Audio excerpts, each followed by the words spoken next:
Hello viewers, welcome to பயங்கர பசி. இன்றைக்கி நம்ம சேனலில் ஒரு சூப்பரான கொத்து சப்பாத்தி டிஷ் பார்க்க போகிறோம். அந்த டிஷ்ஷுக்கான தேவையான இன்க்ரீடியன்ஸ் என்னென்னு பார்த்துடலாம் வாங்க.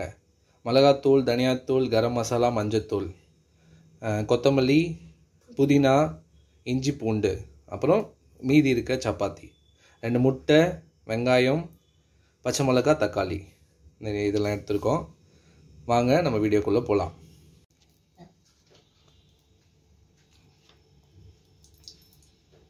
நல்லா ஒரு சூப்பரான ஒரு இரும்பு கடாய் வச்சுருக்கோம். அதில் எண்ணெய் ஊற்றிக்கோங்க.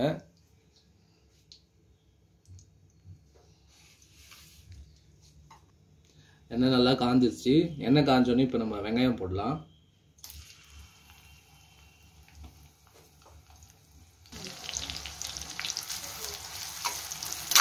எண்ணெய் நல்லா காஞ்சிருச்சு.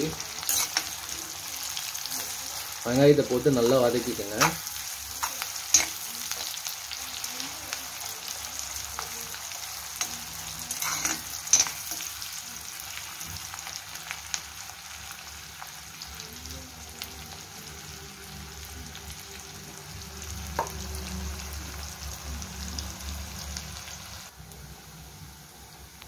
நல்லா வெங்காயம் வதங்கிட்டு இருக்கு.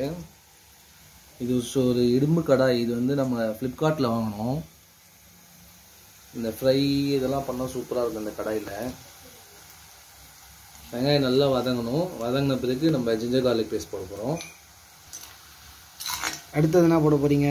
அடுத்தது இஞ்சி பூண்டு போடுறேன். இஞ்சி பூண்டு போட்டுட்டு நல்லா வதக்கணும். இஞ்சி பூண்டு பேஸ்ட்டு நல்லா வதக்கணும். நிறைய எண்ணெய் இருக்க மாதிரி இருக்கும். ஆனால் நம்ம இப்போ இந்த மசாலா, அப்புறம் தக்காளி, நம்ம புதினா எல்லாம் போட்டு நம்ம சப்பாத்தியை போடும்போது கரெக்டாக இருக்கும்.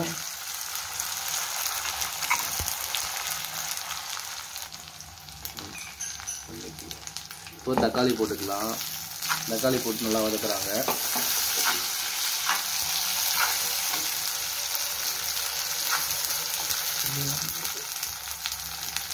தக்காளி வதங்கணும். தக்காளி வதங்கிறதுக்கு நம்ம இப்போ கொஞ்சம் கல்லுப்பு போட்டுக்கலாம். கல்லுப்பு போடுறாங்க. கல்லுப்பு போட்டு கொஞ்ச நேரம் அப்படியே விடணும். ஒரு 2-3 மினிட்ஸ் அப்படியே விடுங்க. வெங்காயம் வெந்துட்டுருக்குமா? திறந்து பார்க்கலாமா? இப்போ திறந்து பார்க்கலாம். நல்லா வதங்கிடுச்சு பார்த்தீங்களா? சூப்பராக இருக்குது.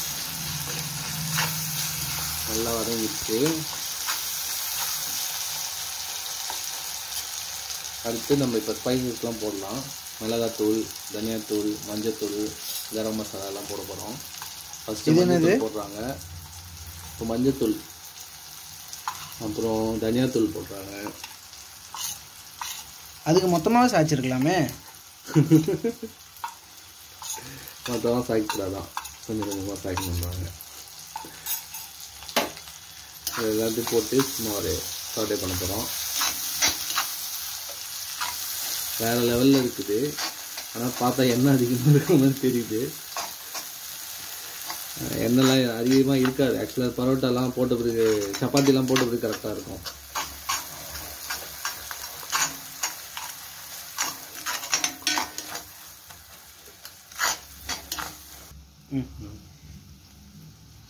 இப்போ புதினா போடுறாங்க. எனக்கு எண்ணெய் கொஞ்சம் ஜாஸ்தியாக இருக்க மாதிரி தெரியுது. என் ஒய்ஃப் கரெக்டாக இருக்குதுன்னு சொல்கிறாங்க. பார்ப்போம் ஃபைனல் அவுட்புட் எப்படி வருதுன்ட்டு. நீங்கள் கேட்கக்கூடாது இன்ஸ்டண்ட்டாக செய்கிறதுக்கு இவ்வளோ நேரமாக பண்ணுறீங்க அப்படின்னு சொல்லி. இது இன்ஸ்டன்ட் தான். ஒரு 10 மினிட்ஸில் செஞ்சிடலாம். நீங்கள் இப்போ க்ரீன் சில்லிஸ் போட போகிறோம். போட்டாச்சு. நல்லா வதக்குங்க.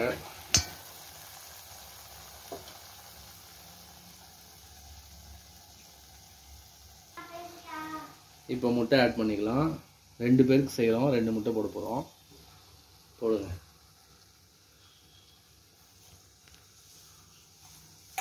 முட்டையை போட்டு ஃப்ளேம் எவ்வளோ லோவில் வச்சுருந்தோம். இப்போ நல்லா ஹை ஃப்ளேம் வச்சாச்சு. இப்போ கிளறு போகிறோம். ஒரு 2 நிமிஷம் இருக்கும். 2 நிமிஷம் இருக்க சொல்கிறாங்க. இருக்கட்டும்.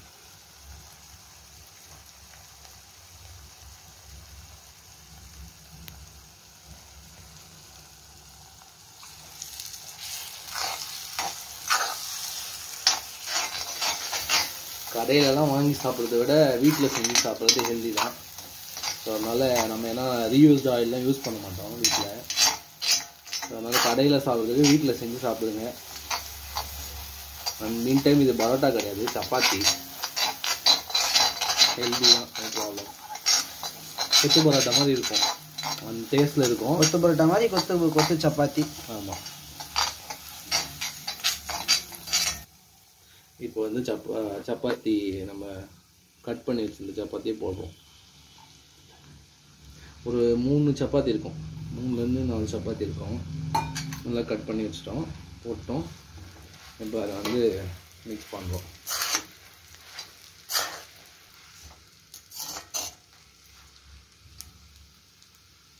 கொத்துறதுக்கு கொத்து சப்பாத்தினா கொத்தணும்.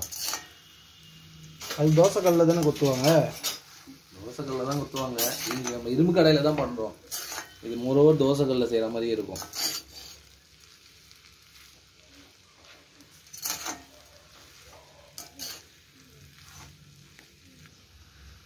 இப்போ நல்லா அந்த மசாலா வந்து சப்பாத்தி கூட பிடிக்கிற மாதிரி நல்லா கலக்கிட்டு கொஞ்சம் நல்லா குத்தி விடுங்க.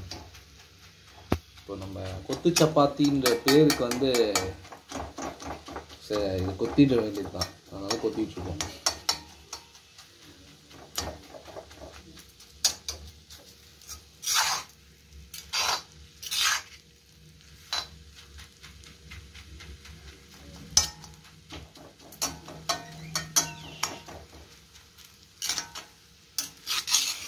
லோவில் வச்சு கொஞ்சம் ஹையில் வச்சுக்கிட்டா கரெக்டாக இருக்கும்.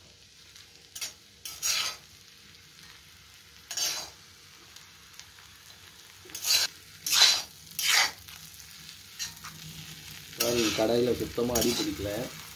நார்மல் கடை இது அடி கம்மியாக இருக்கிற கடை வச்சிங்கன்னா அடி பிடிச்சிடும், கருப்பாயிடும்.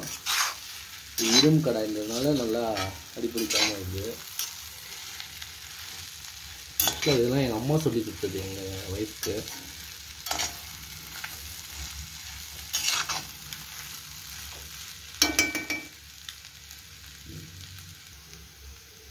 இப்போ லாஸ்ட்டாக நம்ம ஃபைனல் டச் ஒரு 6 ஸ்பூன் கரம் மசாலா போடுவோம். கரம் மசாலா ஆட் பண்ணியாச்சு.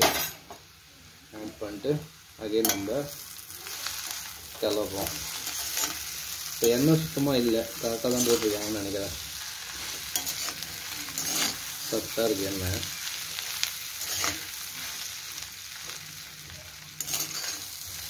ஒரு 2 மினிட்ஸில் ரெடி ஆகிடும். ஒரு 2 கரம் மசாலா லாஸ்ட்டாக போட்டிருக்கோம். நல்லா ஸ்மெல் வந்து என்ஹான்ஸ்டாக இருக்கும், ஃப்ளேவர் சூப்பராக இருக்கும். இப்போ எங்கள் செய்யும்போது அடிக்குது நம்மளுக்கு. ஆமாம், நல்ல ஃப்ளேவர் வருதுல்ல. இன்னும் 2 மினிட்ஸில் ரெடி ஆகிடும்.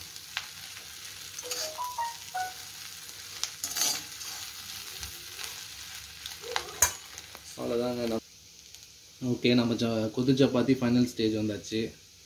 கடைசியில் கொத்தமல்லி கொஞ்சம் போட்டு ஆஃப். அவ்வளோதான், நம்ம கொத்து சப்பாத்தி ரெடி. சர்வ் பண்ணிடலாம். இன்ஸ்டண்ட்டாக குயிக்காக ஒரு சூப்பரான கொத்து சப்பாத்தி. நம்ம சேனலில் வர வீடியோ உங்களுக்கு பிடிச்சிருந்தா லைக் பண்ணுங்கள், ஷேர் பண்ணுங்கள், கமெண்ட் பண்ணுங்கள். பக்கத்தில் இருக்க பெல் பட்டனையும் ப்ரெஸ் பண்ணிக்கோங்க. அப்போ தான் நம்ம போடுற வீடியோ உங்களுக்கு எப்பவுமே நோட்டிஃபிகேஷனில் வரும். தேங்க்யூ.